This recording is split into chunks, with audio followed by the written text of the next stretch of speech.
little bit of distilled water can save an entire day. But if you do add distilled water, remember you got to recharge it. And put them in a live well and see what kind of bait they actually spit up. And then, you know what? Match the hatch. Hi, this is Matt Jollymore. I'm one of KastKing's Pro Staffers, and I wanted to give you 5 tips to tournament fishing. Fishing tip number 1. You know, it seems like the obvious, but it's really not. The truck, the vehicle, what you're going to be pulling that boat with. There's nothing that you want to have break down when you're out there doing tournaments, and that truck surely is not one of them. So go through the general maintenance. Make sure everything is done in that truck from end to end. Last thing you want to do is be heading down the road to a tournament and have that truck broke down. Fishing tip number 2. The boat. I'm not even talking about fishing equipment. I'm talking about the boat itself. Check everything over. Make sure everything's tight. Make sure your electronics are in good working order, that they have updates done to them. Make sure that all the screws are tight. I mean, when you go out there at tournaments, for some reason, it always seems to be the worst weather possible. So check over that boat. If you have a 2-stroke like I do, make sure you've got extra oil. Verify it. Don't just know it. Actually look for it. One of the worst things, again, you're out in the tournament and you run out of oil, especially with those 2-strokes, and you're done for the day. You know, make sure your batteries are charged up. Check the batteries. Make sure they're charging. If you have like your interstate batteries, make sure they're filled. A little bit of distilled water can save an entire day, but if you do add distilled water, remember you got to recharge it.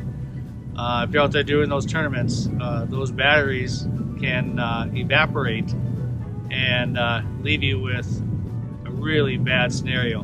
And to give you a little bit of experience, I used to have interstate batteries on this boat. I had 5 of them, and in one tournament I lost all 5 batteries because I didn't follow that. So make sure to maintenance that boat. Make sure to take a look at your batteries. If you have batteries that can take acid or distilled water, make sure they are up before you charge them. And it's not a bad habit to do that before every single tournament. Fishing tip number 3. I'll tell you, you've got to study the lake. And I don't just mean looking at a map and looking at some contours. I mean, you have to get out there and spend time on that lake and understand what the fish do if the wind comes up, if the wind goes down, if the rain comes, what happens after the rain, before a rain. You really want to spend some time in that water, getting to know the water and getting to know the fish, so that you can make those split-second decisions when you're out there in the water. I mean, watercolor is huge. Watercolor will tell us what types of bait to use. And it's not always the same lake to lake, but it's pretty close. The big differences are rivers. An example would be if you're in an overcast scenario, you want to use bright, vibrant colors. If you got dirty water, again, for you bass guys, that's your whites and even black. But if that sun comes out and those fish can see on a lake, you definitely want to go with your natural colors that emulate the bait that they're eating. And speaking of that, how do you find that out? The easiest way to find that out is to catch a few fish and put them in a live well and see what kind of bait they actually spit up, and then, you know what, match the hatch. Some of the lakes that we have around here, if you're going to be using, you know, crawfish or a crawfish color, especially if you're using plastics, one of the bigger lakes in Minnesota here, you have to use smaller crawfish, and the reason for that is there's so many fish that are eating them that they never get to big size. So they'll let those big ones go, and they'll go for the easy meal. So very, very important, understand the lake, get to know the lake, spend that time. There's absolutely no sacrifice or nothing you can get around just getting time on the water. Yes, YouTube videos, those kinds of things will help. Speaking of YouTube, make sure that you're liking KastKing's YouTube page. We put a lot of tips out there for you folks, and you know, they definitely help. I mean, you got the pros out there telling you their little trade secrets here and there. Fishing tip number 4. make sure when you're going out fishing, pre-fishing specifically, that you have as many possible methods on board as you possibly can. And KastKing is your friend. You know, making fishing affordable is what they do. So it allows you to have many, many, many rods for the specific presentations that you're going to make. And using the correct rod is very, very important when you're out there fishing, because each rod is designed with the power and the action in mind to help you catch fish. And there's some rods that, yes, they'll definitely work. I'm not saying they won't work. But if you want to get the most out of your fishing, you know what?